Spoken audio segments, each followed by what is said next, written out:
is going on, everybody? Welcome into another edition of the Daily Energy News Beat Stand-Up here on this gorgeous Tuesday, August 8th, 2023. As always, I'm your humble correspondent, Michael Tanner, coming to you from an undisclosed location here in Dallas, Texas, joined by the executive producer of the show, the purveyor of the show, and the director and publisher of the world's greatest website, EnergyNewsBeat.com, Stuart Turley. My man, how we doing today?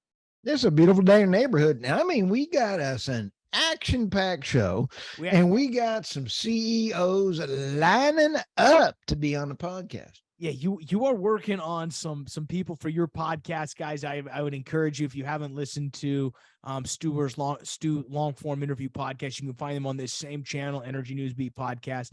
Does a great job. He's got some pretty crazy guests lined up. We'll keep the names at bay. Harold Ham. But we will let you know when things become and more than that. Clear. We do have a great menu, guys, for you lined up. Don't worry, we haven't thought about or forgotten about Ukraine. First article, Battered and Demoralized, the truth about Ukraine. Stu will tie that into what's really going on with the global energy economy. Next up, U.S. LNG, the global economic and environmental solution. This is a great deep dive specifically into LNG and why here specifically in the United States, it's going to be a great solution going forward. Sort of some breaking news on the street. Goldman Commodities Research Chief Jeff Curie set to leave. Our favorite bull. We will have a quick moment of silence for the deceased, and then talk about maybe what goes on in his place and maybe a little bit of what his legacy is. Next up, Biden admin cracking down on another popular home device. This has my blood boiling. It's absolutely hilarious. We'll cover it. And then finally, Texas will fall behind without transmission development, something that Stu and I have been preaching out for years.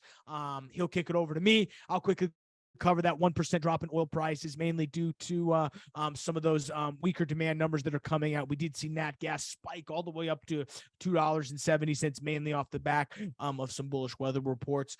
Few earnings we'll touch on some of the highlights, and then I will wrap it up and send us on out of here. But before we do all that, guys, remember, all the stories are courtesy of the world's greatest website, www.energynewsbeat.com, the best place for all of your energy news. Stu does a great job of curating that website along with the team. We have an excellent team of that works with us. They do an insane job of making sure that website is up to speed with what you need as your one-stop shop for all of your energy news. Dashboard.energynewsbeat.com, or data energy news product. Get it while you still can. Definitely going behind a paywall sometime here soon. Appreciate everybody who's giving us feedback. Hit us up in the description below. If you're listening to us on Spotify Podcasts, Apple Podcasts, check out the description below. You can have a question. There's a Q&A chat where you can ask us any questions. You can find all the descriptions and timestamps to the articles. Let's go ahead and kick this off, though, Stu. Where do you want to begin? Hey, let's start with Russia and battered and demoralized, the truth about Ukraine. You know, Putin called the other day and he was like, dude, I have a imitation between the Sopranos and Elmer Fudd. And he thought it was funny. But here we go. Kiev's officials are warning the West that a massive Russian attack against their own demoralized, fractured army is imminent. McGregor notes that this is always Moscow's strategy to allow the Ukrainians to exhaust themselves in a fruitful offensive before mounting a renewed attack. Michael, the NATO and the U.S. have poured billions of dollars into this because Russia had actually outplayed chess in the energy space. This all started because of energy. Russia has about 750,000 troops right behind that line. They have lots of ammunition. The United States has no ammunition. We've given it all to Ukraine. So our leaders are complete knuckleheads. And I hate to do this, but guess who's going to get hurt on this? The Germans, the EU. Everybody is coming in, and NATO needs to go away. The vast dilution is a form of utopianism, an obstinate instance where the conflict, morality, and militarily is the liberal wishes it to be, the idealists. there was a total peace deal that Kiev wanted, and U.S. Dropped it out. I just also watched some other films. Have you seen the cotton picking videos of Kiev and what's going on right there? No, I have not. It looks better than New York City. I would rather go take my wife out to Kiev in dinner and have a very enjoyable evening, knowing that I'm not going to have anybody crap on my sidewalk in front of my dinner. It is beautiful. Everybody's out. The beach is out. That's not a war zone. So this is all a bunch of hoo-ha, and it's the energy market that is getting clobbered. Yeah. So it all does come back to energy. I think this article does a good job of kind of laying those pieces out. I think you've done an above average job of covering what's going on with Ukraine.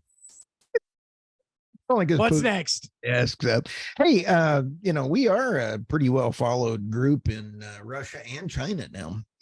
Yeah, so, considering you're running Putin's campaign and are in the running to be on the cabinet of Xi Jinping's staff. Yeah, I mean, yeah, I speak Russian like I speak Scooby-Doo. Okay. Goldman Commodities research chief Jeff Curie set to leave. Michael, do you want to give a moment of silence for him? Yeah, we'll need a quick moment of silence. All right, that was good. I mean, it's we only joke. He is retiring. It's more that it's more that he's not taking a new job immediately. They're not necessarily filling the role. I think really the interesting question is what happens here. But I'll quickly cover to give you guys an idea. Jeff Curie, he was the prominent commodities analyst, really known for his bullish stance in terms of leading the Goldman Sachs commodities oil trading group. We've joked it, made many of jokes of his expense. To give you an idea, he rose to fame, correctly predict what's up. I'm laughing. We did. To give you a little bit of his background, he rose to fame mainly correctly predicting the China-driven boom of the 2000s that really buoyed that decade's surge in oil prices.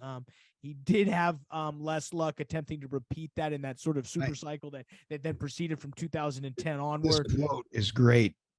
It's right below that, a couple paragraphs. He's a little bit of a mad scientist, said long-term Goldman colleague Colleen Foster, describing him as a creative, eccentric, and inventive. There's never a time I couldn't get a meeting with a CEO, an oil minister, or a hedge fund founder if Jeff Curie was with me. How cool is that? Yeah, I love this. Cleveland Cliffs quote, I've been critical of Goldman Sachs commodity desk for years. So that's the final quote. We'll leave it at that. Jeff Curie, time is done. I love it. Hey, let's go to the next one here. You want to have another moment of silence? Just kidding. U.S. LNG. Oh, before we leave that one, there was 5 other executives that have left. They're doing some house cleaning. They loses another partner in state of recent departures. She's the 5th partner to depart bank in the last week. Opku.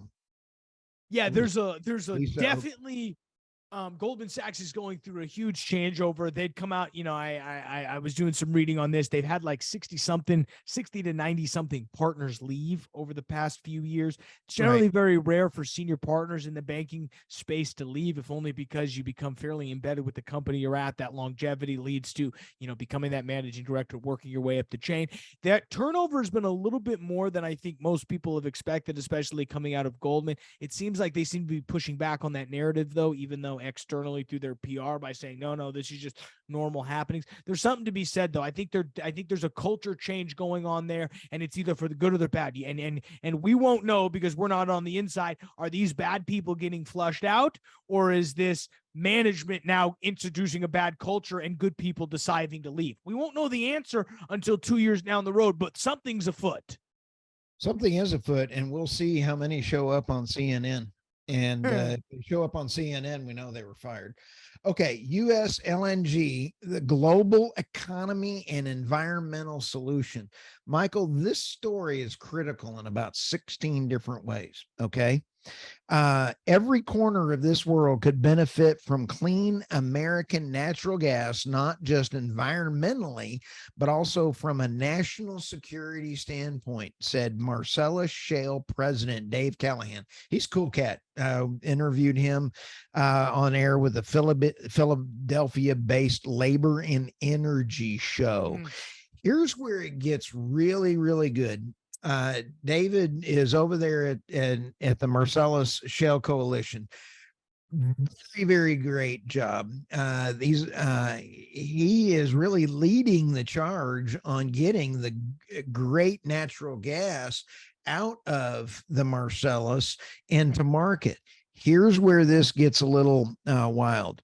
The magnitude of the Marcellus Shale gas is enormous.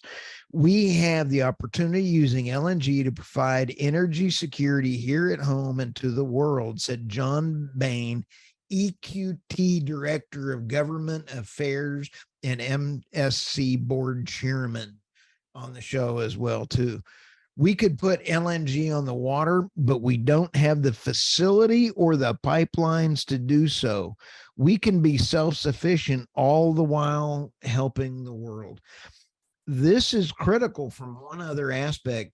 Steve Reese, I want to give a shout out to Steve Reese because I'm interviewing him and some other folks that are big folks in Europe. And there's a new bunch of information coming out about how U.S. can turn the corner on this. So my podcast, we got some more big dogs coming on, and it addresses this exact article and how we're going to address it. So just wanted to shameless plug there.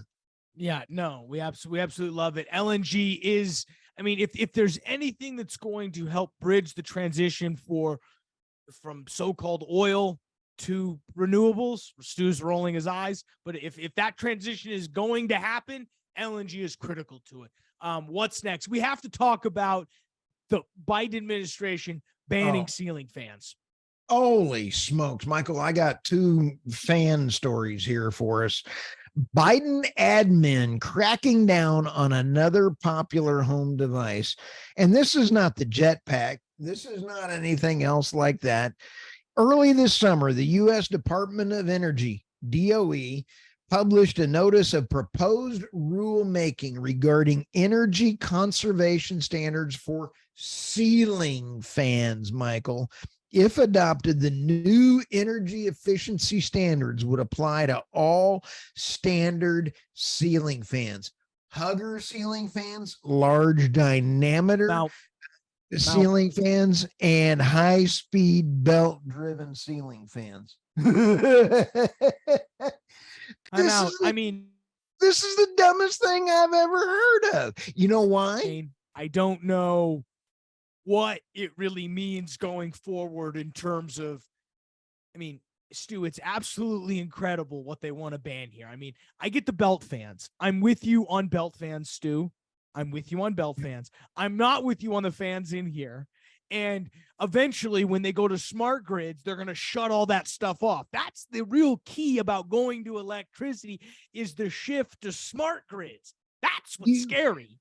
You got it. It's all about control. I'm sorry. I'm getting all riled up. And for our podcast listeners, I'm flaming around and I'm waving my hands in front of my camera, and that's going in and out of focus. This is nuts. And I hope that the UN flags this as another climate change episode, which I always love being banned by the UN because they're a bunch of chowderheads. This is just ludicrous. Yep. Unbelievable. The ceiling fans mean that you can keep your air conditioner up higher because you get air Yep. flowing around. This saves electricity. First, Hello. this is not second order thinking. No, this is McFly. Hello.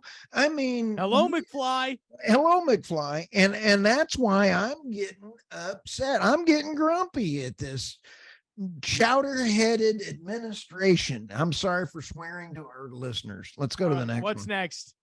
I'm sorry. I got to go take a blood pressure pill. My ear just exploded. Okay, the next one. Texas will fall behind without transmission development. Michael, this story is really, really huge. And I think I got really tickled at some of this. This is a quote out of the story, not me speaking. While climate change is likely here to stay, you'd expect a rich place like Texas to keep residents cool with adequate power. So far this summer, they have. However, frequent warnings of power shortages and the memory of 2021 blackouts are enough to keep Texans on the edge of their seats. Okay. There was another story that came out that said, oh, this Sunday, which was yesterday, they said that we would have an 800% increase in our bills. Right. Yeah. No, it didn't happen. So what's happening is we're seeing that climate crisis has become climate doom. It has never changed, and a strained transmission system deserves much of the blame. I can agree with that. And I can also agree that they need storage on here. And there's only one company that I would approve for storage for this, and that's Fry Battery out of Norway, because it is recyclable batteries. And that's the only way that I would ever approve anything in this if I was a Secretary of Energy. And I would not change my name to Granholm. And thank you for asking. Clark Level 10 said his company's recent surveys of U.S. clean energy developers and buyers found that most of them think lengthy grid interconnection queues are more of a problem than supply chain challenges. I disagree. I think they both are. And I think ERCOT getting a D+ for grid planning and development is a better score than I would give them, considering the mode we're in. Okay, let me throw this squirrel at you. And well, I don't want PETA getting mad at us for me throwing a squirrel. So we'll play nice about it. We'll keep it away from your dog, Sandy. Here's what I'm asking. If the grid, it can be upgraded, but all the funding goes to, all the tax deductions go to wind turbines and solar, that none of them, there's 24,000 wind farms and projects that can't connect to the grid because there's no money for tax deductions to go to the grid. You and I have talked about the $3.5 billion it took to put the West Texas wind farms available for the east part of Texas. This is not an easy problem. Yep. Nope. They are drastically falling behind. And again, the D+ better than I would have given them. Yeah, but let's focus on ceiling fans and dishwashers and, oh my, bears, lions, tigers. Lions and tigers and bears. Oh my. Oh yeah. Back to you, man. This was just, I got my blood all worked up. Yeah, so let's move on to oil and gas after that escapade. We did see prices up to 82, or down really about 1%, really down to about 82.40. Really what we see the drop in is off the sign of weaker demand. We obviously have much stronger weather patterns that are increasing natural gas $2.73. But again, if basically the goal is at the end of September, this driving season will end. Couple that with pulling back of the weather. Can we sustain this continual bullish trend into 85.90? Stu seems to think so. Jeff Curie, I assume, seems to think so. Whoever's taking over for Goldman Sachs. The markets maybe aren't so sure. Again, is this a blip in what is still a bull run to the north? It'll be very interesting. But I think that's where the sentiment on oil and gas is. Getting back a little bit to what we consider quote unquote fundamentals. I thought it'd be interesting to cover specifically what's going on in earnings around Saudi Aramco. And I thought it was interesting to note, Stu, Saudi Aramco, give you an idea, Stu, what do you think their net income was for a quarter? I just saw the thing. They increased their payout to the Saudi fund by $21 million or billion, excuse me. 29 billion. So to give you guys an idea, quarter over quarter, or quarter two 2023, they hit about 30 billion in profit. They did about 32 billion last quarter, but are down about 40% year over year. But dividend payouts are up about 50% from 18.8 billion a year ago to 19.4 billion, mainly due to the fact that the Saudi government is expecting a deficit from its other investments. And again, floated Aramco on the open market, only floated 10% of it in order to continue to pay back dividends. So this was more of a cash call by the Saudi government. The CFO job. The CFO at Saudi Aramco, he ain't got no control. That's where people go to die. You've never heard of the CFO of Aramco? No. No need. But you know what? 2 years ago, or excuse me, 4 years ago, Saudi Aramco lost all the money because of COVID. And I believe I got to throw a number out. We'll have to fact check me. It was 89 billion or something that they lost.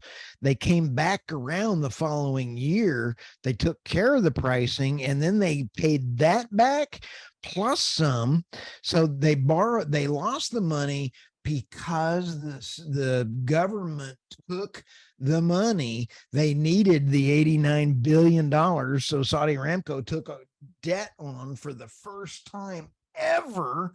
They paid that back and that again the following year. And then the budget surplus started rolling.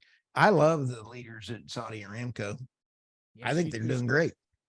Yes, you do. You're vying for a board of director position. I just got a note from them. They want us to bid on some things over there.